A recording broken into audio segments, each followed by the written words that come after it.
आजकल हम कुछ लोगों को देख रहे हैं, एक दो लोगों को हमको हमारे बच्चों ने दिखाया। एक कोई आचार्य हैं, ज्ञानी हैं, उनको हमारी खबर पहुंचे तो हम वीडियो के माध्यम से पहुंचाना चाहेंगे। उनका नाम है निग्रहाचार्य।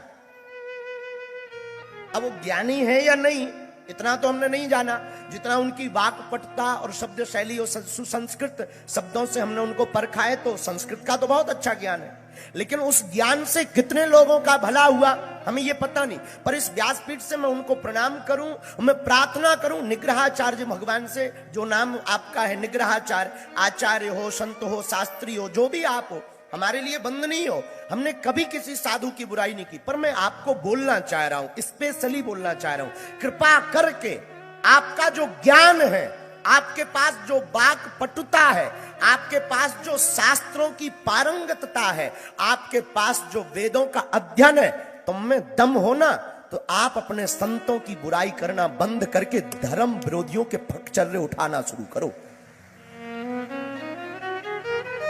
आप ये बार बार कभी जगत गुरु तुलसी पीठाधीश्वर को गाली बकते, आप उल्टा सीधा बोलते, गाली तो नहीं बकते पर खंडन करते। कभी आप मलुक पीठाधीश्वर परम पूज्य श्री राजन दास जी महाराज जी का खंडन करते, कभी आप किसी अन्य संत का खंडन करते, कभी आप कारशनी पीठाधीश्वर रमण रेती वाले पूज्य महाराज जी का खंडन करते। आप खंडन करके पाना क्या चाहते? खंडन करके आप खुद का या तो मंडन करवाना चाहते, और अगर आप दूसरे का खंडन करके अपना मंडन करवाना चाहते तो हम नहीं मानते कि आप ज्ञानी हो। इससे बड़ा कोई धूर्तपन नहीं हो सकता। हम फिर कहते हैं हमारे लिए आप वंदनीय है, हम आपके विरोधी नहीं है। आपको कुछ चीज गलत लग रही, आप शंकराचार्य जी से सीखिए, वो बुला करके डायरेक्ट बोलते हैं। आप डायरेक्ट जाओ, पत्र भेजो। आप सोशल मीडिया पर आकर भारत के इन संतों की अवहेलना करोगे अपनी वाणी से, और अपने आप को प्रसिद्धि पाने के चक्कर में या सत्य यथार्थ बताने के चक्कर में, अगर आप इतनी सत्यवादी हैं तो बोलो ना कि कश्मीरी में पंडितों को कैसे भगाया गया। आप बोलो ना कि हमारे भारत के संतों को, धर्म सम्राट स्वामी करपात्री जी महाराज को कैसे गोलियां मारी गई थी गौ माता के आंदोलन में। आप बोलो ना कि धर्म विरोधी हमारी बहन बेटियों को किस प्रकार शिकार बना करके लव जिहाद के चक्कर में फंसा करके हमारी बेटियों के साथ कुकृत्य कर रहे हैं। अभी वर्तमान में अब हमको बोलना चाहिए कि नहीं बोलना चाहिए, हम क्या कहें। एक योग करने वाला आजकल है, एक सोहेल नाम योगा करवाता, उसका नाम सोहेल है। हिंदू बेटियों के साथ वो योगा करके उसने हिंदू बेटियों की 4 बेटियों का निकाह मुसलमान लड़कों से करवा दिया। इतनी गंदी राजनीति इन धर्म विरोधियों की, इन आस्तीन के सांपों की। वो योगा के माध्यम से युवान लड़कियों को फंसाता है और मुसलमानों के लड़कों से चक्कर फिट करवा करके बेटियों को बहलाता है। मेरे पागलों, हमारा खून खौलता है जब भारत में इस प्रकार की स्थिति होती है। अगर कट्टरपन सीखना ही है, राष्ट्रभक्ति सीखनी है, निग्रहाचार्य जी, और हम भारत के हिंदुओं से सुनने वाले लोगों से भी कहेंगे, ज्ञानी वो नहीं है जो किसी दूसरे को नीचा दिखाए और अपने आप को श्रेष्ठ बतलाए। ज्ञानी तो वो है जो नास्तिक को भी आस्तिक बना दे, और जो अधार्मिक को धार्मिक बना दे, जो मुसलमान को सनातनी बना दे। आप ज्ञानी हो या नहीं, हम कभी आपको मिलेंगे, ये भी तय है। हम आपसे बात करेंगे और हम पर्सनली आपको मिलेंगे, विरोध में नहीं। हमारा विरोध नहीं है आपसे, लेकिन आप बहुत लोगों पर बोल चुके हो, बहुत लंबी लिस्ट, आपने किसी को नहीं छोड़ा है। इसलिए हम आपको बोल रहे हैं कि आपको जवाब मिलना चाहिए। और हमें संतों ने काम ही यही दिया, हमें हनुमान जी ने काम ही यही दिया, सत्य बोलना। ना तो हम किसी राजनेता के गुलाम हैं, ना हम राजनीति के गुलाम हैं। हम खाते हनुमान जी का है और गाते भी हनुमान जी का है, किसी के गुलाम नहीं है। हम संतों के चाकर हैं, हनुमान जी का खाते हमें हनुमान जी ने भेजा है। और जब तक हम भारत में जिंदा रहेंगे, जब तक तुम हमें मार नहीं दोगे, तब तक बाबर के खानदानों हम तुम्हारी फक्चरियां उठाते रहेंगे, तुम्हारी ठटरी और गठरी को बांधते रहेंगे। और आचार्य प्रवर आपसे फिर भी बुराई नहीं, हम आपसे सहमत हैं कि आपके पास शास्त्र ज्ञान है, आपके पास विद्वत्ता है, आपके पास ज्ञान है, उसको वंदन है, पर अपने ज्ञान का सदुपयोग करें, ना कि दुरुपयोग करें। हमें हनुमान जी ने सिद्धि दी है, हम भी चाहें तो पोल खोले, एक भी राजनेता नहीं बचेगा कि उसके कौन कौन से कांड हैं, और एक भी महात्मा नहीं बचेंगे, और आपसे जुड़े हुए भी महात्मा नहीं बचेंगे कि उन्होंने कितनी लुगाइयां रख रखी हैं। हाँ, लेकिन हमने अपनी सिद्धि का कभी दुरुपयोग नहीं किया, क्योंकि हमें हनुमान जी ने सिद्धि किसी की बेइज्जती करने के लिए नहीं दी, हमें हनुमान जी ने सिद्धि दूसरों को मार्ग बतलाने के लिए दी है, धर्म पर चलाने के लिए दी है। इसलिए मेरे प्रियजनों, आप लोगों को लग रहा होगा कि हम कहां की बात कर रहे हैं, पर कथा से ज्यादा ये बहुत जरूरी है, क्योंकि जब किसी हमारे संत के ऊपर कोई उंगली उठाता ना, चाहे वो मलुक पीठ वाले महाराज जी हो, चाहे रमण रेती वाले महाराज जी हो, चाहे वो हमारे बड़े भाई देवकी नंदन ठाकुर हो, चाहे वो हमारे परम पूज्य जगत गुरु तुलसी पीठाधीश्वर, पता है आपको वो विभूति है जिन्होंने 2023 में ज्ञानपीठ पुरस्कार, भारत का सर्वश्रेष्ठ पुरस्कार पाया है। और आप इन महापुरुषों पर उंगली उठाते, अरे भाई भूल है क्या तुमसे भूले नहीं होती? अरे की होगी इन्होंने भूले, परमात्मा भी तो भूल कर रहा, नारायण भी तो नर बनने की भूल कर देता है, भगवान भी तो नर बन के आया, इतनी लीलाएं की, भगवान से भी भूल हो चुकी होगी, और कितनी भूलें नहीं होगी, और तुम कितनी भूलों का खंडन करोगे। अरे आपका कौन खंडन नहीं करेगा? अपने मंडन के लिए दूसरों का खंडन करना कहां का ज्ञान है, कहां की विद्वत्ता है? आप ज्ञानी हो सकते हो, लेकिन पूर्ण ज्ञानी नहीं हो सकते हो। हाँ, हम स्वीकार करते, ना हमारे पास शास्त्र है, ना हमारे पास संस्कृत है, ना हमारे पास वेद है, ना हमारे पास पुराण है, लेकिन हमें गर्व है कि हम सनातनी हैं। हमें गर्व है, हमारे पूज्य संत आचार्य चरण, आप भी हमारे लिए पूजनीय हो, आपके पास भी अद्भुत विद्वता है, आप पर भी हमें गौरव है। लेकिन आदरणीय महोदय अस्तु, हम आपसे प्रार्थना करके विनम्र निवेदन करबद्ध निवेदन कर रहे हैं, आचार्य प्रवर कृपा करके यह खंडन। और हाँ, हम वीडियो का जवाब वीडियो से नहीं देते हैं, हम बहुत दिल खोल पोल खोल बाबा हैं, ये बहुत स्पष्ट बात बता देते हैं। और भारत के हिंदुओं से सोशल मीडिया पर वीडियो देखने वाले उन लोगों से भी कहेंगे कि अगर तुम्हारा जमीर जिंदा है तो धर्म विरोधियों के वीडियो देखना बंद करो और उन्हें जवाब दो, जहां मिले वहां जवाब दो। ये सोहेल जो योगा चला रहा ना, आप अपनी बहन बेटियों को ठीक चाहते हो ना, इनके दुकानों पर, इनकी जगहों पर जाना बंद कर दो। वह निर्द्वंद हो जाता है, उसके जीवन में कोई समस्या नहीं रहती, कोई संकट नहीं रहता। लेकिन जब तक ये स्थिति नहीं आई है, जो हम सबों की वर्तमान स्थिति क्या ऐसी है? नहीं है। तो हमारे लिए क्या करना चाहिए? हम तो भक्ति मार्ग में नए नए घुसे हैं अभी, और घुसने में अभी यात्रा का हमने प्रथम चरण आगे बढ़ाया है, अभी तो दिल्ली दूर है। तो हमारे लिए फिर क्या मार्ग है, इस पर भी चिंतन करते हैं। तो कहा कि लोक वेदेषु तदनुकूलाचरणम तद विरोधिषु उदासीनताच। ये 3 सूत्र ध्यान देंगे, 3 सूत्रों पर ध्यान देंगे। लोक वेदेषु तदनुकूलाचरणम तद विरोधेषु उदासीनताच।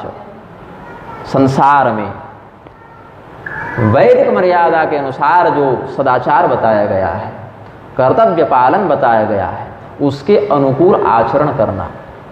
ये मत कह देना कि हम इतने बड़े भक्त हो गए तो निर्द्वंद हो गए, निर्मम हो गए, मनुष्य हैं ही, मोक्ष की इच्छा रख ही रहे हैं, हमारे गुरु जी महापुरुष हैं ही, तो फिर हम भक्त हो गए, अब थोड़ी वापसी कोई, अब तो हम पहुंच गए जगह पर। ऐसा नहीं है। देखिए, गाड़ी वही रहती है, ड्राइवर वही रहता है, यात्री वही रहते हैं, लेकिन पहले स्टेशन और आखिरी स्टेशन में अंतर होता है। चेला वही रहता, गुरु वही रहते, इष्ट वही रहते, लेकिन भक्ति की ओर बढ़ने वाला प्रथम चरण और अंतिम चरण, इसमें अंतर हो जाता है। इसीलिए प्राथमिक साधकों का यह कर्तव्य है कि लोक वेदेषु तदनुकूलाचरणम तद विरोधिषु उदासीनता च, संसार में रहते हुए श्रुति स्मृति पुराण वैदिक मर्यादा के अनुकूल आचरण करते हुए व्यवहार करें, और जो लोग इस मर्यादा का विखंडन करें, जो इस मर्यादा का तिरस्कार करें, जो वेद पुराण स्मृति के विपरीत जाकर कार्य करने वाले उच्छृंखल लोग हों, निरंकुश लोग हों, अनुशासनहीन लोग हों, उनके प्रति उदासीन रहे, उनसे संगति का व्यवहार नहीं करें। ये सब बातें कही भगवान ने। अब शरणागति कैसे होगी? शरणागति 6 प्रकार से सिद्ध होती है। भक्ति का सर्वोत्तम उदाहरण है शरणागति। तो शरणागति कैसे सिद्ध होगी? आनुकूल्यस्य संकल्पः प्रातिकूल्यस्य वर्जनम्। ये सब बातें, ये बात हमारे अनुकूल है ऐसा संकल्प करना, और ये बात हमारे प्रतिकूल है इसका वर्जन करना। किस बात से भगवान की भक्ति दृढ़ होगी इसका चिंतन करते रहो, किससे भक्ति खंडित होती है वो सब बातें छोड़ते रहो। प्रारंभिक अवस्था जब बनेगी तो सोचो, अपने चित्त को वैसे मनन में नियोजित करो। और रक्षिष्यति विश्वासो गोप्तृत्व वर्णम तथा, ये हमारे रक्षा में समर्थ हैं ऐसा दृढ़ विश्वास होना चाहिए। विश्वास नहीं होगा तो सामर्थ्यवान भी अपने सामर्थ्य का प्रदर्शन नहीं करेगा। अरे तुमको तो भरोसा ही नहीं हम पर, तुम तो टेस्टिंग करने के लिए आ गए हो कि ये हमारा काम करेंगे कि नहीं करेंगे, तो फिर वो शरणागति नहीं है। तो रक्षिष्यति विश्वासो गोप्तृत्व वर्णम तथा, पहले तो यह विश्वास हो कि ये हमारी रक्षा करेंगे, और रक्षक के रूप में फिर उनको स्वीकार भी कर लेना। विश्वास बाद में खंडित नहीं होना चाहिए कि विश्वास तो हो गया लेकिन बाद में गड़बड़ हो गई। हमारे पुत्र का, पति का, पत्नी का, माता पिता का निधन हो जाए, हमारा बिजनेस डूब जाए, विश्वास खत्म। देखो ना, इतना पूजा पाठ करते हैं, भजन करते हैं, फिर भी कहाँ घर में सुख, फिर भी कहाँ चैन, फिर भी कहाँ शांति। भगवान से कहा था कि तारीख है कोर्ट में, देखो ना हमारे विरुद्ध फैसला आ गया। ये विश्वास का लक्षण नहीं है। अपेक्षा नहीं रखनी इस प्रकार की। और आत्मनिक्षेप कार्पणीय षड्विधा शरणागति, अपना पूर्ण समर्पण और अपने अंदर कृपणता, दीनता, मैं आपसे कम हूं, मैं आपके ऊपर आश्रित हूं, आपको हमारी जिम्मेदारी उठानी है, इस प्रकार का आश्रय भाव जब भगवान में बन जाएगा। निरोधो मुक्ति आश्रय है जो भागवत का 10वां लक्षण है, उसमें 10मस्य तो सिद्ध्यर्थम नवानाम यह लक्षण, ये सब बताए। तो 6 प्रकार से शरणागति सिद्ध होती है। कौन सी बात से भगवान की प्रसन्नता है, किस बात से संसार फंसा सकता है, ये हमारी रक्षा करेंगे ऐसा विश्वास, रक्षक के रूप में उनकी स्वीकार्यता, अपना समर्पण और अपने अस्तित्व, अपने सामर्थ्य, अपने भरोसे को भूल जाना कि हम भी कुछ कर सकते हैं। ये 6 प्रकार से शरणागति दृढ़ होती है। और इस दृढ़ता को अपनाते हुए और क्या करना है? भवतु निश्चय दार्ढ्या दुर्धम शास्त्र रक्षणम, शास्त्र की रक्षा करनी चाहिए। भगवान की आज्ञा है, वेद स्मृति पुराण इत्यादि भगवान के आदेश हैं। पुराण पुरुषोत्तम कहते हैं ना, प्रत्येक धर्मशास्त्र भगवान का श्री विग्रह है, वाङ्मयी मूर्ति है। तो भक्त होने का अर्थ जो आजकल लोग लगाते हैं कि अरे शास्त्र का लिखा कौन मानो, वो तो पोथियों की बातें हैं, ये तो भाव की बात है, भक्ति की बात है। भक्ति सूत्र में ही स्पष्ट कर दिया आप देवर्षि नारद ने, सामान्य नहीं है देवर्षि नारद। भक्ति उनकी शरण में जाकर कहती है कि हमारे कष्ट को दूर कीजिए। ऐसे देवर्षि नारद ने साधकों के लिए बताया कि भवतु निश्चय दार्ढ्या दुर्ध्वम शास्त्र रक्षणम, शास्त्र की रक्षा पूर्वक आचरण करो, मनमोजी आचरण मत करो। क्योंकि क्या करना है क्या नहीं करना है इसी से तो उत्थान पतन होगा ना। क्या करना है और क्या नहीं करना है ये समझोगे तो ऊपर जाओगे, नहीं तो नीचे जाओगे। तो तस्मात् शास्त्रम प्रमाणम ते कार्य कार्य व्यवस्थितौ ज्ञात्वा शास्त्र विधानोक्तं कर्म कर्तुमिहार्हसि। क्या करना है क्या नहीं करना है, इस प्रकार से कर्तव्य का विभाजन कैसे समझ में आएगा? शास्त्रीय परंपरा के अध्ययन से, श्रवण से, आचरण से समझ में आएगा। उसी को मापदंड बनाकर कार्य में प्रवृत्त होना चाहिए। तो भवतु निश्चय दार्ढ्या दुर्ध्वम शास्त्र रक्षणम। और हाँ, ये कब तक लागू होगा? जब तक आपकी स्थिति परमात्मा में वैसी न बन जाए, श्वास पर भजन होने लगे। चाहे कुछ भी कर रहे हो, भजन श्वास पर चल रहा है, श्वासवत अव्यावृत्त भजन जो हो रहा है वो जब बन जाए तब क्या होगा?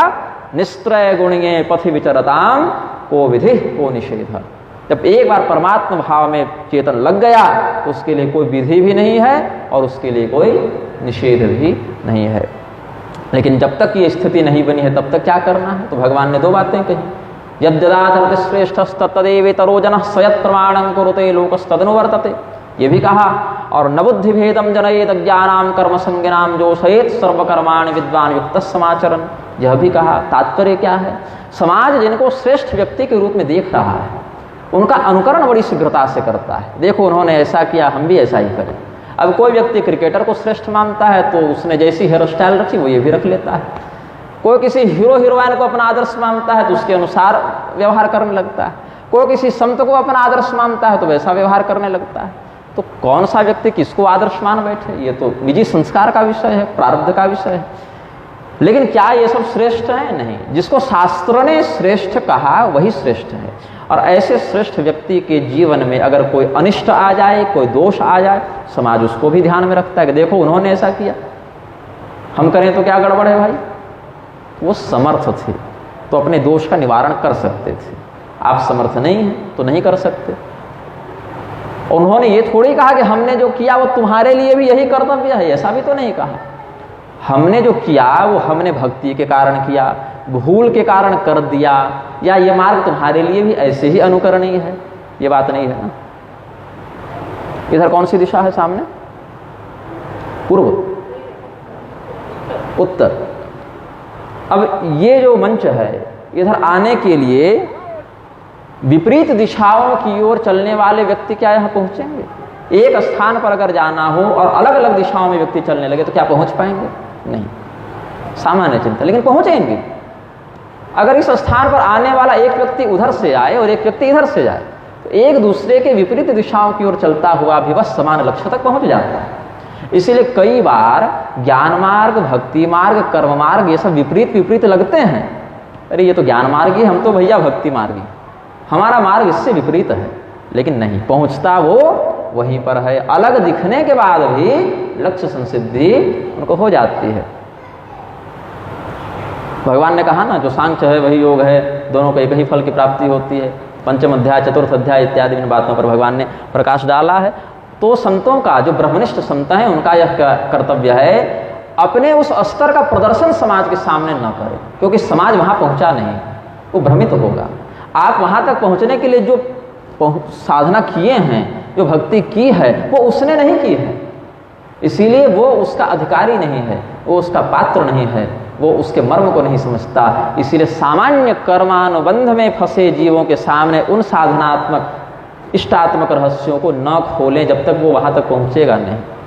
किसी के पिता प्रोफेसर हों विज्ञान के और बच्चा 6 वर्ष का हो तो उसको क्या एमए के स्तर का विज्ञान पढ़ा देते हैं? नहीं, वो धीरे धीरे उसको पढ़ाते जाते हैं। उसकी बुद्धि जब बढ़ती जाती है तो बाद में स्वयं समझ में आने लगता है विषय। लेकिन वहीं पढ़ा दें और परीक्षा में बैठा दें, अगर पूर्व जन्म का कोई है विद्वान वैसी कोई बात तो भले कर, लेकिन पढ़ा था तभी कर पाएगा, बिना पढ़े नहीं कर पाएगा वो। ऐसे ही वह साधक जब तक उस साधना मार्ग में क्रमशः प्रवृत्त नहीं होता। ध्रुव जी, प्रहलाद जी बचपन में कर लिए, पूर्व जन्म का था इसलिए कर लिए। स्वतंत्रता से करने वाले तो हम लोग सब भरे पड़े हैं, कहाँ कौन पहुंचा है सो भगवान ही मालिक है, वही समझे किसकी भजन साधना कितनी दृढ़ है। तो जोषयेत सर्वकर्माणि विद्वान युक्त समाचरण। ऐसे में क्या करना चाहिए? कर्म प्रारब्ध में फंसे हुए लोगों को उनके स्वकर्म में लगाना चाहिए कि देखो तुम्हारे लिए यह कर्तव्य है, यह कर्तव्य है, यह कर्तव्य है। और कर्मणा जायते भक्ति, स्वकर्म का पालन करता करता वह धीरे धीरे भक्ति का अधिकारी बनेगा तो उसके हृदय में भक्ति का उदय हो जाएगा। और अगर ऐसा नहीं किया गया तब सीधे उसको वहां बैठाने का प्रयास किया गया, तब तुम मेरे शिष्य बन गए, हम कर्म बंधन से परे हैं, तुम भी हो गए, ऐसा अगर कह दे तब तो अन्यथा पातित्य शंकया, उसके पतन की आशंका बनी रहती है। तो इसीलिए संसार में रहते हुए साधकों को धर्म के शास्त्रीय मर्यादा का ही अनुसरण करना चाहिए और उसमें भी शास्त्र रक्षा का दृढ़ निश्चय होना चाहिए। और अगर ऐसा नहीं होगा तो अपरिपक्व भक्ति वाला, अपरिपक्व मस्तिष्क वाला वह साधक क्या होगा? अन्यथा पातित्य शंकया, उसका पतन हो जाएगा। अब आज प्रातः काल एक समाचार हमें प्राप्त हुआ, बागेश्वर धाम के धीरेन्द्र कृष्ण शास्त्री बड़े प्रसिद्ध व्यक्ति हैं। पता नहीं महाराष्ट्र में संभवतः उनकी कथा चल रही है। तो कल मंच से उन्होंने हमें बड़ा सुनाया, 8 मिनट तक निग्रह चालीसा का पाठ करते रहे। तुम ऐसे हो, तुम वैसे हो, तुमको ये करना चाहिए, वो करना चाहिए। तो चूँकि उन्होंने व्यासपीठ से कहा, आरोप लगाया, अब वहाँ जाने का न मेरे, हालांकि उन्होंने कहा कि मैं आपसे पर्सनली आकर मिलूँगा। ठीक है भाई, स्वागत है, हमारे पास समय होगा, हम उस स्थान पर उपलब्ध होंगे तो मिल लेंगे। तो उन्होंने बहुत कुछ कहा कि भाई आपके पास ज्ञान होगा, शास्त्र ज्ञान होगा, लेकिन उसका कोई सदुपयोग समाज में नहीं दिखता। आप संतों की निंदा करते रहते हैं। संतों की निंदा करने वाला, दूसरे को नीचा दिखाने वाला, ज्ञान का अभिमान करने वाला व्यक्ति सबसे बड़ा धूर्त होता है। बहुत कुछ उन्होंने कहा। अब बात ऐसी है कि पहले दिन जब हम यहाँ आए थे, इन्होंने मुझे एक दर्पण दिया, बड़ा अद्भुत दर्पण है। किस कारीगर ने वो दर्पण बनाया मुझे नहीं पता, लेकिन अद्भुत दर्पण ऐसा है कि 2 तरफ से दिखता है, दोनों तरफ ऐनक लगा है। एक तरफ से देखने पर औकात दिखती है, दूसरी तरफ से महत्वाकांक्षा। एक तरफ से आप देखेंगे तो चेहरा छोटा दिखेगा, और एक तरफ देखेंगे तो बड़ा दिखेगा। हाँ, वही उत्तल अवतल आदि होते हैं। तो एक तरफ देखने पर चेहरा इतना बड़ा दिखे, ये महत्वाकांक्षा है, और दूसरी तरफ से औकात दिखे, ये बात। धीरेन्द्र शास्त्री ने कहा कि उनको शास्त्र का ज्ञान नहीं है। उन्होंने कहा कि भाई मुझे शास्त्र का ज्ञान नहीं, मैंने पढ़ा नहीं, वेद नहीं पढ़ा, पुराण नहीं पढ़ा, शास्त्र नहीं पढ़ा, फिर भी मैं सनातनी हूँ, ये सब उन्होंने कहा। तो जिस विषय का आपने अध्ययन नहीं किया, उस विषय का आप बोध कैसे करा सकते हैं? अगर कभी उनकी, उनके शिष्य की, उनके परिजन की, उनके गुरु जी की तबीयत खराब हो, भगवान न करे ऐसा हो, लेकिन अगर हो जाए और किसी ऐसे चिकित्सक के पास उनको ले जाया जाए जो कहे कि देखो मैंने कोई डॉक्टरी पढ़ी नहीं, लेकिन मैं स्वयं को डॉक्टर खानदान का मानता हूं, जो कि बाप चाचा सब डॉक्टर ही रहे, तो आत्मा वे जाए थे पुत्र। पुत्र क्या है? पिता का हित वंश है, पिताजी नामी सर्जन रहे थे हमारे, तो थोड़ा थोड़ा तो हम सर्जरी कर दें, भले उतनी कुशलता से न करें, लेकिन फाड़ के तो सी देंगे। तो ऐसी स्थिति में क्या वो अपनी शल्य चिकित्सा ऐसे चिकित्सक से कराएंगे? नहीं कराएंगे। या कोई वाहन चालक कहे अरे हमारे पिताजी फाइटर प्लेन उड़ाते थे, एक बार देख लो कैसे उड़ाया और कैसे बैठाया, तो तीसरी बार में तुमसे बेहतर उड़ा देंगे। तो ऐसे पायलट पर भरोसा करके आप विमान पर नहीं बैठेंगे। तो स्वयं स्वीकार कर रहे हैं कि हमने शास्त्र नहीं पढ़े, हमने वेद पुराण स्मृति का अध्ययन नहीं किया, निग्रहाचार्य ने किया, ये भी स्वयं कह रहे हैं। लेकिन कहना क्या है कि आप मत बोलिए, मैं बोल सकता नहीं क्योंकि पढ़ा नहीं, आपने पढ़ा है लेकिन मत बोलिए। उन्होंने 2-3 संतों के, अपनी दृष्टि में जिनको वो संत मानते हैं, उनका उन्होंने नाम लिया, जिसमें तुलसी पीठ के रामभद्राचार्य, मलुक पीठाधीश्वर राजेंद्र दास देवाचार्य जी का नाम लिया, देवकीनंदन बड़े भैया देवकीनंदन कहा उन्होंने, और रमण रेती वाले कारश्री शरणानंद जी का नाम लिया। यही सब 4-5 का उन्होंने नाम लिया था। बागेश्वर धाम के नाम से नकली मंत्र चल रहे हैं, बागेश्वराय विद्महे और क्या क्या, नकली गायत्री। शास्त्र में प्रत्येक देवता का निश्चित मंत्र है, गायत्री है। शाबर पद्धति से कोई अपने इष्ट का अनुग्रह प्राप्त करके कुछ प्राप्त करने अलग बात है, लेकिन एक और मैंने सुना था, धीरेन्द्र शास्त्री ने कहा था, वेद मंत्रों को बदलने का समय आ गया, देव शांति को देव क्रांति कर दो। वेद हम आप नहीं बनाए ना, भगवान के निश्वास भूत अनादि वेद प्रकट होते हैं। ब्रह्मदेव ने वेद लिखे नहीं, ब्रह्मदेव को वेद प्राप्त हुए, और उतने ही प्राप्त हुए जितना का वो अधिकार रखते थे। आप इतने बड़े सिद्ध नहीं है कि वेद के मंत्रों को बदल दो। देव शांति को अगर देव क्रांति इसीलिए कर देना है कि देश में क्रांति आएगी, तो मन्यु सूक्त से मर्माणिते वर्मणा पढ़ दीजिए ना, जो युद्ध के लिए ही वेद मंत्र बनाए गए, बताए गए। ऐसे वेद मंत्र जो युद्ध परक ही हैं, संहार परक ही हैं, धर्म रक्षा परक ही हैं, इनका प्रयोग किया जा सकता है। लेकिन किसी को बदल कर किसी और विधान में जिसमें आपका अधिकार नहीं, और उल्टे नकली गायत्री बनाते चल रहे हैं। इतना ही नहीं, जिनको अपना वो गुरु बताते रामभद्राचार्य, वो भी ऐसा ही कर रहे हैं। अब पुरी शंकराचार्य जी का उन्होंने नाम लिया कि पुरी के शंकराचार्य जी बहुत अच्छे हैं, बहुत विद्वान हैं, त्यागी हैं, संत हैं। अब पूरी पीठ पर भी झगड़ा चल रहा है। एक और अधोक्षजानंद देव तीर्थ खड़े हैं, एक तरफ स्वामी श्री निश्चलानंद सरस्वती जी हैं। जिसमें स्वामी श्री निश्चलानंद सरस्वती जी असली हैं, अधोक्षजानंद नकली हैं। अधोक्षजानंद के पास पॉलिटिकल सपोर्ट है, स्पॉन्सरशिप है। शंकराचार्य जी के पास शास्त्र बल है, तपस्या है, त्याग है, परंपरा है, सब है। लेकिन ये समझ में नहीं आता, मुझे उन्होंने सलाह दी कि तुम पूरी शंकराचार्य जी के पास जाकर कुछ सीखो। ठीक है भाई, विद्या ग्रहण करने में क्या बुराई है, लेकिन एक और आप पूरी के शंकराचार्य जी को असली बताते हैं, उनकी प्रशंसा करते हैं। 2 दिन पहले वहीं थे वो। उन्हें पूरी शंकराचार्य जी को नकली बताने वाले और हुर्रियत आतंकवादियों से कश्मीर में जाकर मिलने वाला अधोक्षजानंद रामभद्राचार्य का बड़ा खास व्यक्ति। लेकिन आपने कभी ये तो नहीं कहा गुरु जी को अपने जाकर के, गुरु जी आप नकली शंकराचार्य का समर्थन कैसे करते हैं, और इस बात पर मैं विरोध कर दूं कि भाई आतंकवादियों से मिलने वाला, कुंभ के मेले में हुर्रियत आतंकवादियों को निमंत्रण देने वाला व्यक्ति शंकराचार्य कैसे हो सकता है? हम उसको धर्म का गुरु कैसे स्वीकार करें? तो हमें संत निंदक बताते हैं कि हमने संत की निंदा कर दी। कोई आकर बम फोड़ जाए तो फिर गाली दोगे उसको कि मुसलमानों ने आकर बम फोड़ दिया, आतंकवादियों ने बम फोड़ दिया, और उनको निमंत्रण देने वाला तुम्हारे लिए, तुम्हारे गुरु के लिए शंकराचार्य हो जाता है। ये सब बातों को ध्यान रखना चाहिए।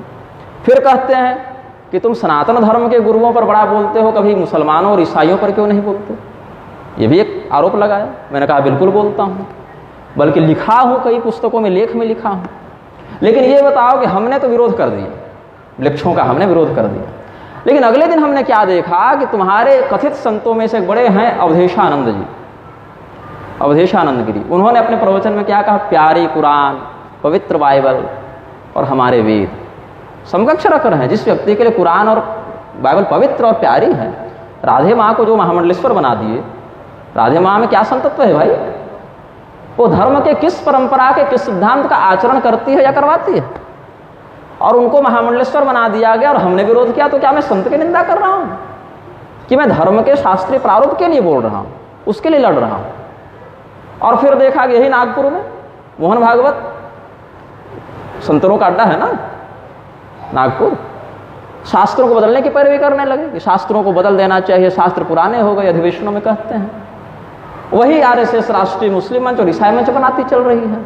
वहीं के इंद्रेश कुमार भगवान मर्यादा पुरुषोत्तम परब्रह्म श्री राम को इमाम हिंद बताते फिर रहे हैं।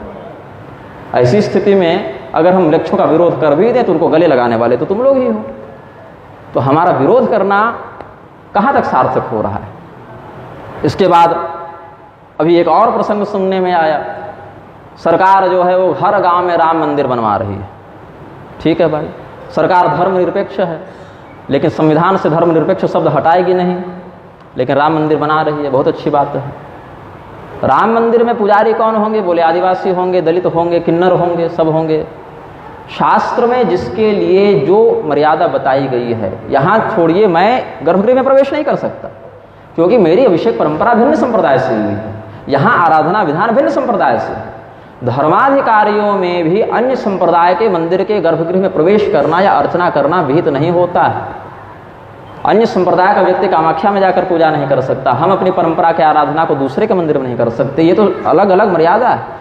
घर में सब रहते हैं, पिताजी हैं, पत्नी है, भाई है, भाभी है, बेटा है, बेटी है, लेकिन क्या सबके साथ एक ही प्रकार का व्यवहार हो रहा है? नहीं, उसकी मर्यादा निश्चित है। वैसे समाज में प्रत्येक व्यक्ति के लिए वर्ण आश्रम की दृष्टि से एक ही मर्यादा नहीं बताई गई, सबके लिए विभिन्न कर्तव्यों का निर्धारण किया गया। एक और कहोगे अभी ब्राह्मणों ने जाति बनाई, यही मोहन भागवत नागपुर से बोलकर गए ना, ब्राह्मणों ने जाति बनाई, जातिवाद मिटा दो। उधर मार्कंडेय पुराण के दुर्गा सप्तशती में स्वयं कह रहे हैं कि या देवी सर्वभूतेषु जाति रूपेण संस्थिता, और वहां पर अर्जुन कह रहे हैं कि उत्साद्यन्ते जाति धर्मा कुल धर्माश्च शाश्वता। जाति धर्म कुल धर्म शाश्वत है, और अगर ये जातिवाद ब्राह्मणों ने बना दिया और ब्राह्मणों ने शोषण कर दिया तो तुम जन्म से तो वर्ण व्यवस्था मान नहीं रहे, कर्मणा वर्ण व्यवस्था मान रहे हो कि जन्म से कोई ब्राह्मण क्षत्रिय वैश्य शूद्र नहीं, जो जैसा कर्म करे वो वैसा बन जाता है। तो फिर इनको तुम आदिवासी है, दलित है, किन्नर है, ऐसा क्यों बता रहे हो? फिर सीधे बोलो कि ब्राह्मणों की बहाली हो रही है, लेकिन वहाँ वोट बैंक नहीं है, वो पॉलिटिकल आकर्षण उसमें नहीं बनेगा। इसीलिए एक और कर्मणा वर्ण व्यवस्था का राग अलापने के बाद भी जब लिखते हो कि पुजारी किसको बना रहे हैं तो वहाँ जाति का स्पष्ट उल्लेख करते हो, उसका कर्म के बाद भी तुम जाति नहीं बदल पा रहे हो उसकी। तो शास्त्रीय सिद्धांत को यथावत भी नहीं रख पाए, विकृत करके भी ठीक से नहीं रख पाए। मलुक पीठ के स्वामी जी को हमने गौ सेवा के क्षेत्र में अभी फाल्गुन शुक्ल द्वादशी को यशोवर्धन सम्मान निवेदित किया था गौ सेवा के क्षेत्र में। प्रत्येक वर्ष 12 सज्जनों को दिया जाता है। तो 11 ने तो स्वीकार कर लिया, उन्होंने लौटा दिया। क्या कहा लौटाते हुए कि पहले उनको कहो कि सबके विरुद्ध बोलना बंद करें, सबके विरुद्ध बोलना बंद करें। रामभद्राचार्य ने अपने ग्रंथों में आदि शंकराचार्य जी को पागल लिखा, आदि शंकराचार्य जी को, रामानुजाचार्य जी इत्यादि को अंधा लिखा। आपने कभी उनका विरोध तो नहीं किया, अपितु आपने तो उनको सार्वभौम वैष्णव जगत गुरु बना दिया। मुरारी बापू ने स्मशान की अग्नि से फेरा दिलवा दिया, अली मौला करने लगे, उनके मंच पर जाकर तो आप हाथ जोड़ते हैं। व्यासपीठ पर अनधिकारी के द्वारा बैठकर अनधिकृत शब्दों का कीर्तन करवा देना आपकी दृष्टि में गलत नहीं है, और मैंने टोक दिया तो कहा कि सब पर बोलना बंद करें। तो अब क्या करें, मैं भी अली मौला करने लगूं? ये तो नहीं होगा ना। तो क्या मैं मंच पर बैठकर अली मौला करने वाले और श्मशान की अग्नि से विवाह जैसे पवित्र संस्कार को विकृत करने वाले से भी नीचे हो गया कि मेरे द्वारा दिया गया सम्मान उनको अनुकूल नहीं लगा? अब सम्मान ही तो कर रहे हैं, कौन से गाली दे रहे थे। लेकिन जब हम उनके मंच पर गए वृंदावन में, बढ़िया स्वागत किया, लेकिन मेरे जाने के बाद अगले दिन कहते हैं कि निग्रहाचार्य आए थे, उन्हीं का काम है निग्रह करना, लेकिन भगवान ही निग्रह करें तो अच्छा है, क्योंकि भगवान तुरंत लाठी मारने आते नहीं, पोल खोलते नहीं। लेकिन व्यासपीठ के अधिकारिता का विचार होने के बाद भी कभी इन लोगों के साथ तो आपने बहिष्कार का व्यवहार नहीं किया। या तो ऐसी बात है कि गौ सेवा करने वाला व्यक्ति सम्मान का पात्र नहीं, ऐसा सोचते होंगे, या फिर यह सोचते होंगे कि मैं केवल ऐसे ही वर्णाश्रम विरोधियों के द्वारा सम्मान का पात्र हो सकता हूं, शास्त्रनिष्ठ व्यक्ति के द्वारा सम्मान का अधिकारी मैं नहीं हूं, ऐसा चिंतन कर सकते होंगे। विद्याभास्कर स्वामी जी के मंच पर गए हम, वहां उन्होंने हमारे ब्रह्मदंड को, दंड नारायण भगवान को प्रणाम किया।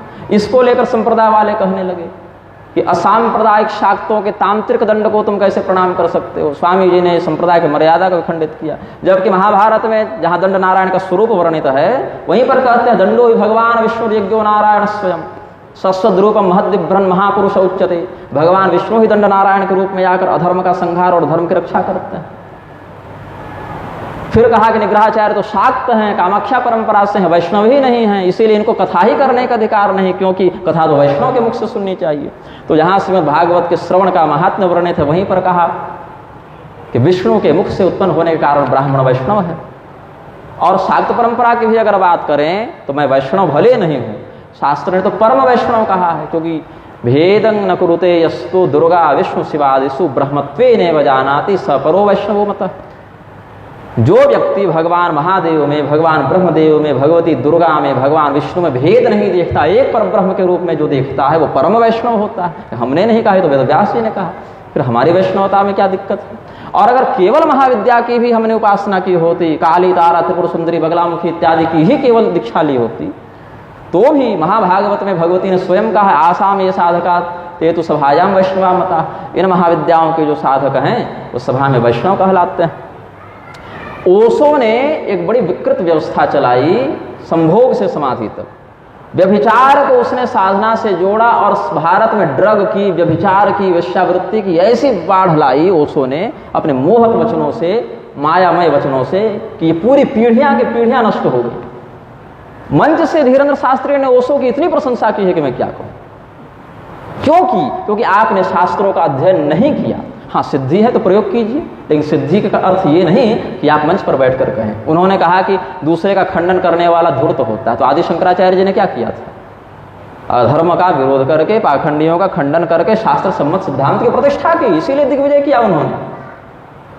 और हमारा अपने संप्रदाय में वही कार्य है कि अधर्म का विरोध करके शास्त्रीय सिद्धांत की प्रतिष्ठा करना। अब इसमें शास्त्र ज्ञान अगर होता तो धर्म और अधर्म के मध्य विवेक समझ में आता। दूसरे की निंदा करना गलत है, अच्छी बात है, लेकिन वह निंदा निंदा है या धर्म की रक्षा करने के लिए किया गया खंडन है, यह भी तो समझना चाहिए।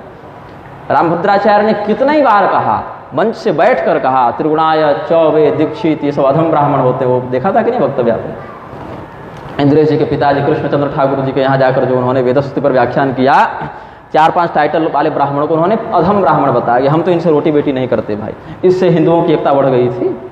तो गुरु जी को क्यों नहीं कहा कि दूसरे को नीचा मत दिखाओ?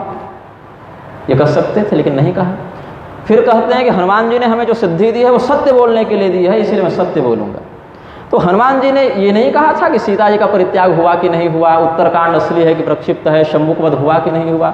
जिन बातों पर आपके गुरुजी और मेरा विवाद चल रहा है, हमने एक पुस्तक लिखी, फिर उन्होंने मेरे खंडन में पुस्तक लिखी, फिर हमने प्रतिखंडन में पुस्तक लिखी, फिर उन्होंने हमें शास्त्रार्थ की चुनौती दी, हमने स्वीकार किया, फिर उन्होंने कहा संस्कृत में शास्त्रार्थ करेंगे, हमने वो भी स्वीकार किया, फिर उन्होंने कहा कि काशी विद्वत परिषद मध्यस्थता करेगी, हमने स्वीकार किया, और कहा कि शास्त्रार्थ में जो पराजित होगा वो प्राणों का परित्याग करेगा, क्योंकि माँ के दूध की चुनौती उन्होंने मुझे दे दी थी। तो हमने कहा करेंगे शास्त्रार्थ, लेकिन हारने वाला गंगा जी में कूद जाए। तो आज तक नहीं आए फिर शास्त्रार्थ करने के लिए। तो शास्त्रार्थ की परंपरा तो सनातन धर्म की विशुद्ध परंपरा है, जहाँ पक्ष और विपक्ष के लिए नहीं, शास्त्र के अर्थ को समाज के सामने विशुद्ध रूप में प्रकाशित करने के लिए चर्चा की जाती है।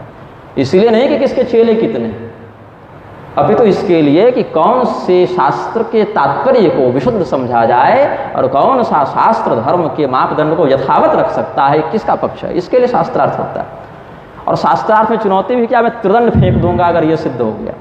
उन्होंने क्या कहा, अगर कोई व्यक्ति यह सिद्ध कर दे कि भागवत महापुराण में भगवान ने गोपियों के वस्त्र अपहरण की ये कथा ऐसी है, तो मैं त्रिदंड फेंक दूंगा। मलुकपीठ वाले स्वामी जी नहीं जानते कि भागवत में क्या लिखा है, या ये कथा किस प्रकार से कहाँ वर्णित है, क्या टीकाओं का अध्ययन उन्होंने नहीं किया? तो क्यों नहीं उनकी चुनौती को स्वीकार करके भगवान के धर्म शास्त्रीय इतिहास की रक्षा की? हमने तो वक्तव्य जारी किया उनके विरोध में, तो क्या हमने संत की निंदा कर दी? वेद व्यास जी के लिखे हुए ग्रंथ जो भगवान के दिव्य रहस्यमय कथाओं को सुलभता से प्रकाशित कर देते हैं, उनको नकली बोलना, उनको अप्रमाणिक कहना बृहद्धर्म पुराण के अनुसार ब्रह्म हत्या है। ब्रह्म हत्यारे के सामने हम विनम्र नहीं होते। विद्या से विनय प्राप्त होता है, लेकिन विनय सज्जन के सामने होता है, ब्रह्मत्यारों के सामने हम विनम्र नहीं रहते। पार्टी के प्रचारक नहीं हम। उन्होंने कहा कि बोलो ना, कश्मीर में पंडितों को जब भगाया गया तो बोलो। इंदिरा गांधी की सरकार ने जब करपात्री स्वामी के गोरक्षा आंदोलन में जब गोलियां बरसाई तो बोलो, वो तो हमने बोला। परसों मेरा वीडियो आया है, उस पर हमने बोला है। लेकिन मैं केवल वही क्यों बोलूं? मैं किसी पार्टी का प्रचारक तो नहीं। मैं तो यह भी कहूंगा ना, स्वामी मुक्तेश्वरानंद सरस्वती गौ रक्षा के लिए जा रहे हैं पदयात्रा करते हुए, हम नहीं जा पाए, लेकिन समर्थन दिया परोक्ष रूप से। आज तो 10 साल से आपके फेवरेबल नेताओं की सरकार है, आपने गोरक्षा के लिए कितने कानून बनवा दिए, वो सरकार तो चली गई इंदिरा गांधी की। अब तो उन लोगों की सरकार है जिसके नेता को आपके गुरुजी अपना मित्र बताकर गले लगाते हैं। उन्होंने गोरक्षा के लिए कितने कानून बनाए ये बता दीजिए, बल्कि बीफ कंपनियों से चंदा बटोर कर घूम रहे हैं। वहां पर भी तो बोलो। राम मंदिर के लिए संघर्ष करने वाले राम भक्तों पर जिसने गोली चलवाई उसको तो पद्म विभूषण दे दिया आपके मित्र ने, वहां भी तो बोलो। मैं तो कहता हूं कि लोकतंत्र से ही हमको मतलब नहीं है। झंडे बदलते हैं, नारे बदलते हैं, वो भ्रष्टाचार वही रह जाता है। चेहरे बदलने से संस्कार नहीं बदल जाते। उनके गुरुजी ने चारों शंकराचार्यों को चुनौती दी, कोई मेरे सामने संस्कृत में 4-5 मिनट बोल कर दिखाए। ऐसे ऐसे शिष्य हैं शंकराचार्य जी के, तो धारा प्रवाह ऐसी संस्कृत बोले कि 7 जन्म में शब्दकोश में वो पता ना चले कि इसका अर्थ क्या है। ये सत्य। हमने भी संस्कृत में उत्तर दिया उनको उस समय, प्रतिनिधि बनकर नहीं, किसी का स्वतंत्रता से। लेकिन तब आपने नहीं कहा कि हमारे गुरुजी बाकियों को नीचा कैसे दिखा रहे हैं, ये नहीं कहा ना। दलाई लामा बौद्ध नास्तिक, सनातन धर्म का विध्वंसक, गौमांस भक्षक भारत में आया। कारशनी शरणानंद जी ने, रमण रेती वाले ने ब्राह्मणों को बुलाकर मस्तक पर पैर पर मस्तक धरवा दिया। जो वेद का अध्ययन करके यज्ञोपवीत के द्वारा अधिकृत होकर जो वेद का अध्ययन कर रहा है, वो ब्राह्मण को आप पतित बना रहे हैं। भगवान कृष्ण की भक्ति का उपदेश करना छोड़कर एक नास्तिक के चरणों पर उसका मस्तक झुकवा रहे हैं और नास्तिक के पैर को धुलवा रहे हैं, अभिषेक करवा रहे हैं, और वो भी वैदिक मंत्र से, जो अवैदिक मत है। पुरुष सूक्त से, जहां भगवान नारायण की पूजा जिस मंत्र से होती, उस मंत्र से आप एक नास्तिक गौभक्षक की पूजा करवा रहे हैं, स्वयं को संत बोलते हैं। और हमने विरोध किया तो हम संत के निंदक हो गए। बागेश्वर धाम वाले कहते हैं मैं पर्सनली मिलने आऊंगा, अकेले मत आना, सबको बटोर कर आना, एक साथ सबसे बात करूंगा।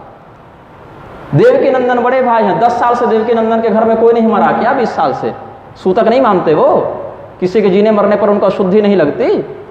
सन्यासी तो नहीं है ना, गृहस्थ है ना। महासाम्राज्य अभिषेक के बाद हम पर भी नहीं लगता, लेकिन फिर भी मानता हूं न बुद्धि भेदम जनयत के आधार पर कि नहीं, संसार में हो तो लोक व्यवहार के लिए मानूंगा।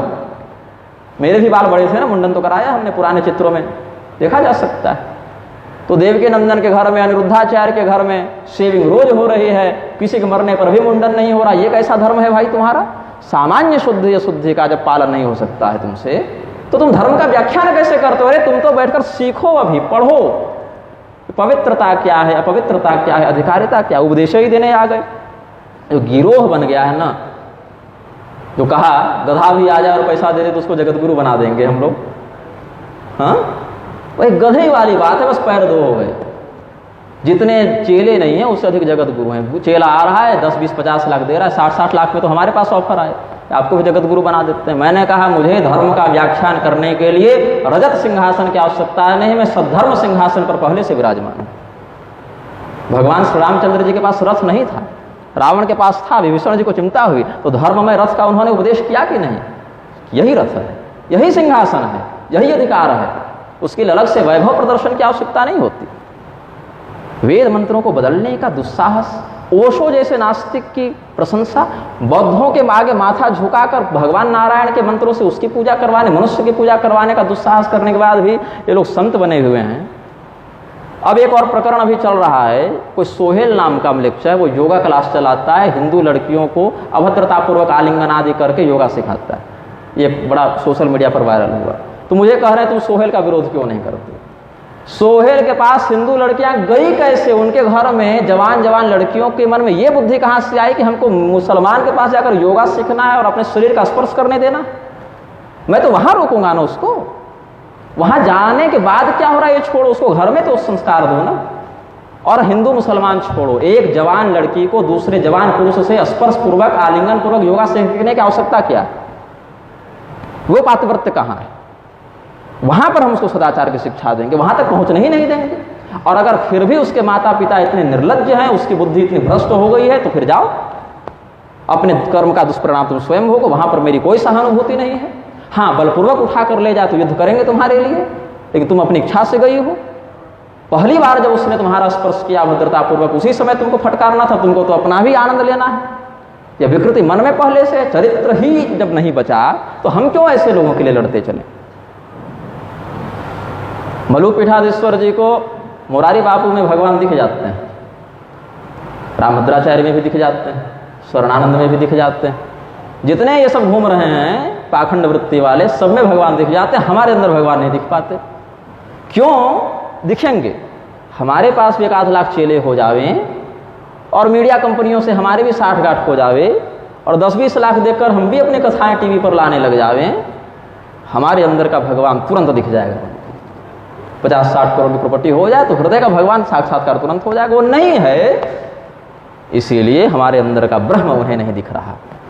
रविशंकर ने जाकिर नायक के सामने जाकर माथा झुकाया कि नहीं झुकाया? रविशंकर ने वर्णाश्रम के विरोध में क्या कुछ नहीं किया, रामदेव ने क्या कुछ नहीं किया, सन्यासी बनाने की वैकेंसी निकालने लगे। सीरियल जब आया था रामदेव के बायोपिक के रूप में, तो क्या दिखाया कि ब्राह्मणों ने शूद्रों का शोषण किया। एक बहुत भयंकर वैमनस्य फैलाया गया सनातन धर्म के अंतर्गत। तो वो जन्मना ब्राह्मण थे कि कर्मणा ब्राह्मण थे? जन्म से तो तुम मानते नहीं, और कर्म से वो शोषण कर रहे थे, तो शोषण करने वाला ब्राह्मण तो हो नहीं सकता। ब्राह्मण तो सत्यनिष्ठ होता है, तपस्वी होता है, दयालु होता है, त्यागी होता है। वो तो त्यागी संतोषी था नहीं, तो तुमने ब्राह्मण के रूप में क्यों उसको दिखाया? और अगर जन्म से ब्राह्मण मानते हो कि नहीं, जन्मना ब्राह्मणो गुरु, जन्मना ब्राह्मण श्रेयान सर्वेशम प्राणी नाम है, तो ऐसी स्थिति में रामदेव ने क्यों कहा कि मैं योग सिखाता हूं इसलिए मैं भी ब्राह्मण हूं? और अगर योग सिखाने मात्र से वो ब्राह्मण हो गया तो सोहेल में क्या कांटे लगे थे? योग तो वो भी सिखा रहा था, उसको भी ब्राह्मण घोषित कर दो। धर्म सिद्धांत तो कहीं तुम्हारा टिक नहीं रहा ना, कहीं एक पटरी पर तो रहो भाई। बात है कि हम तुम्हारे रहस्य को रहस्य रखें, तुम हमारे रहस्य को रहस्य रखो।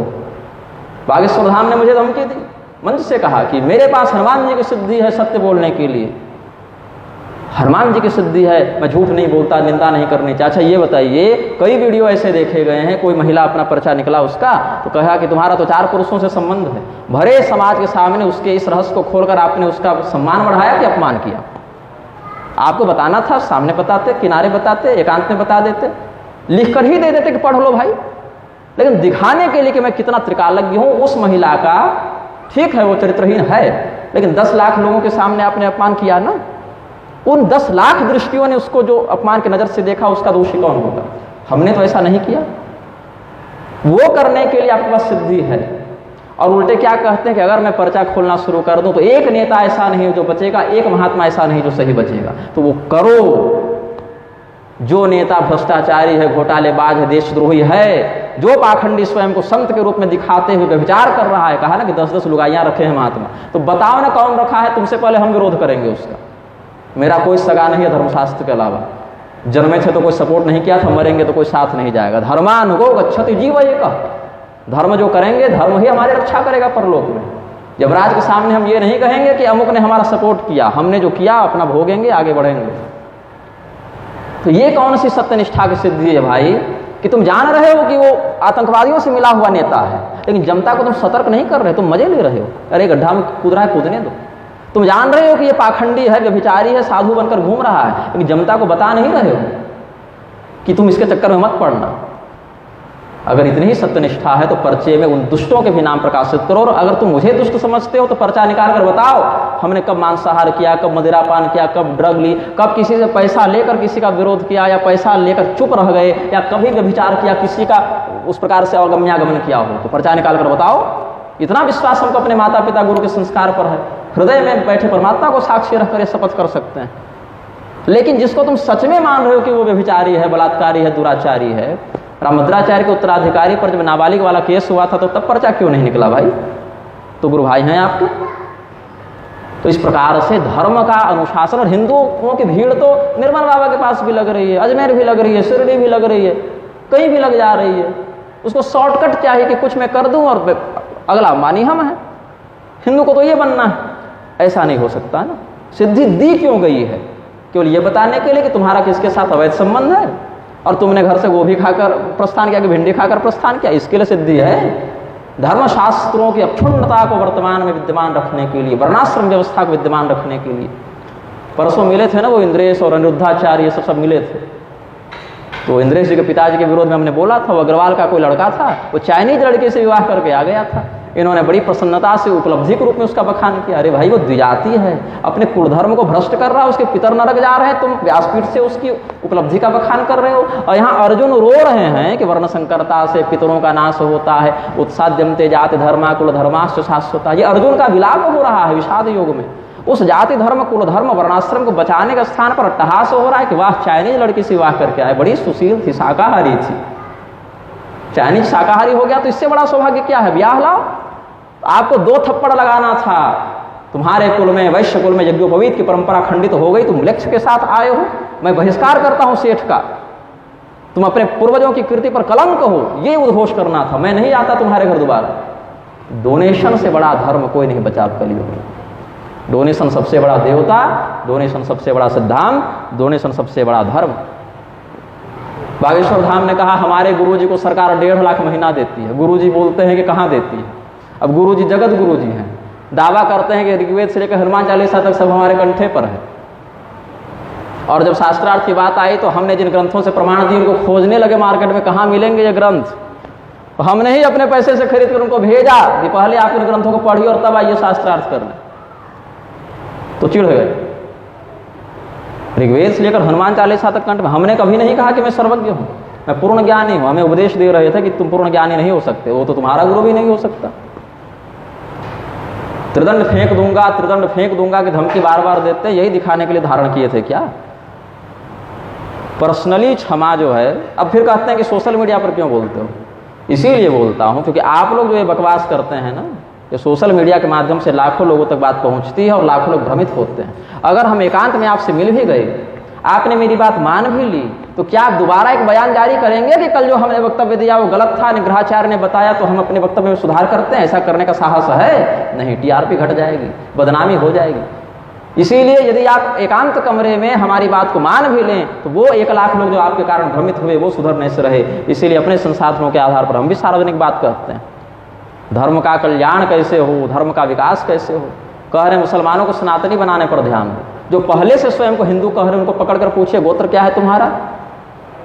पता नहीं। अगर पता है तो प्रवर क्या है तुम्हारा? वहां तक तो पता नहीं। अच्छा तुम्हारे कुल में यज्ञोपवीत की परंपरा थी, क्या हुई? पता नहीं। आज तो ये पीढ़ी है हिंदुओं की कि भगवान श्री रामचंद्र जी 4 भाई के नाम क्या थे, उनकी पत्नियों के नाम क्या थे, ये नहीं पता है। तुम उसको सनातनी बनाने जा रहे हो। अरे भैया पहले घर संभालो। आज जो अपने कुल परंपरा की मर्यादा को तोड़कर स्त्री पुरुष आगे बढ़ा, कल वो जाति वर्ण की मर्यादा को तोड़कर आगे बढ़ेगा, और जाति वर्ण की मर्यादा को तोड़कर आगे बढ़ेगा तो धर्म की मर्यादा को तोड़कर धर्मांतरण करेगा। प्रारंभ वहां रोक दो उसको। कुल धर्म में ऐसी निष्ठा अपनाओ कि वो वहां से अतिक्रमण ही ना करे।